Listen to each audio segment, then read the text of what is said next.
Hi, I'm Dr. Bernard Straile, and today's topic is Changing Epigenetic Expression. What does Changing Epigenetic Expression mean? It means things like allergy elimination, desensitizing food and environmental hypersensitivities. Changing epigenetic expression means better and more effective detoxification, improved metabolism and nutrient absorption. Changing epigenetic expression means heightened immune function, reduced inflammation naturally, slower aging and anti-aging supernaturally. It means more vitality and vigor. Simply said, better health, better functional health. So let's visit these topics in more detail. One note about allergy elimination. An important contributor to allergies are, of course, a leaky gut phenomenon and a messy, microbiome. This is a topic we'll visit in the next episode. Today we're focusing on the more nagging allergies that are caused by genetic mutations and variants and such.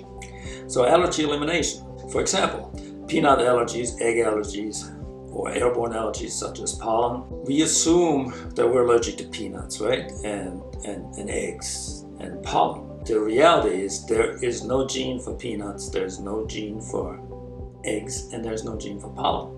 The substances that trigger an allergic or an inflammatory response is not the peanut as such, it's one of its ingredients, or it could be multiple of its ingredients. So it's the different ingredients of foods that provoke the allergic and inflammatory reactions. There's no gene for peanuts, right?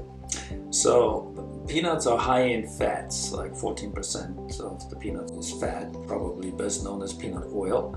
And eggs are very high in protein. It's almost 50% of the eggs is protein. So yes, there are genes for the many different ingredients in foods. Every nutrient has at least one, if not more, or many genes responsible for its metabolism. Genes who manage each ingredient in detail. It means genes for the proteins, down to single amino acids, genes for each mineral, genes for each of the fats of these foods. There's also the carbohydrates, so they're also processed by genes, just the same. So the way we can be successful in eliminating allergies, which is embedded in the show method, which I teach, is that we look for the ingredients that are actually responsible for the inflammatory trigger and then change that particular gene and its epigenetic expression. And of course we do that energetically. So desensitizing is the same process as allergic reactions, just milder. So the procedures to desensitize are the same also as in allergy elimination. Resonating with genes involved, the genes responsible for digesting or metabolizing the nutrients contained within these foods and substances, or in the case of environmental sensitivities, of course, it expands into the detoxification realm. So better and more effective detoxification is, of course, also a goal of changing epigenetic expression. Detoxification is a very sophisticated and detailed process as well. It's not just like we humans have fantastic livers and that's it. So we can detoxify all these things.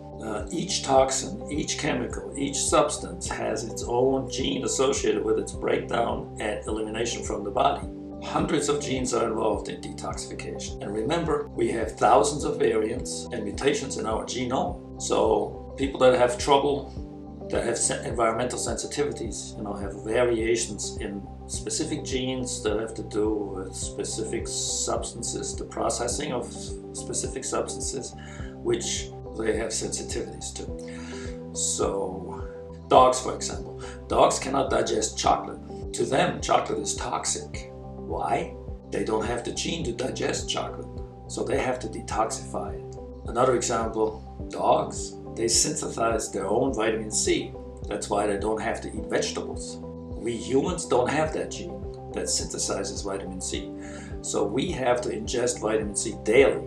So all these things are genetically based, these details of inflammation, toxicity, and so on. The good news is, while we can't add or delete a gene to our genome, only God or evolution can do that. We can change epigenetic expression of our genes. We can upregulate low-functioning genes, even mutated genes we can upregulate, to the point where I'm talking about SNPs now, which are single nucleotide polymorphisms where you don't even functionally cannot tell that mutation is still there. How do we do that? Well, remember, genes are resonating frequency boards, like sound boards or strings.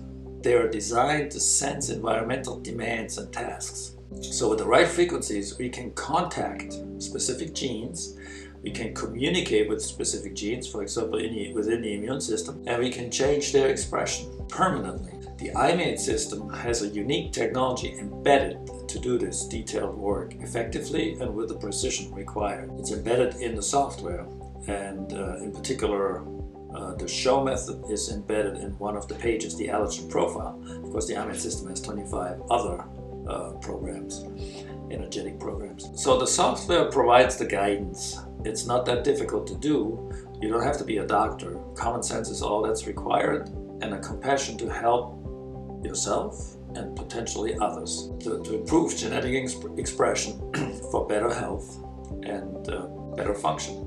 A keen desire to continue learning and want to learn more about life's most basic functional processes is helpful. Thank you.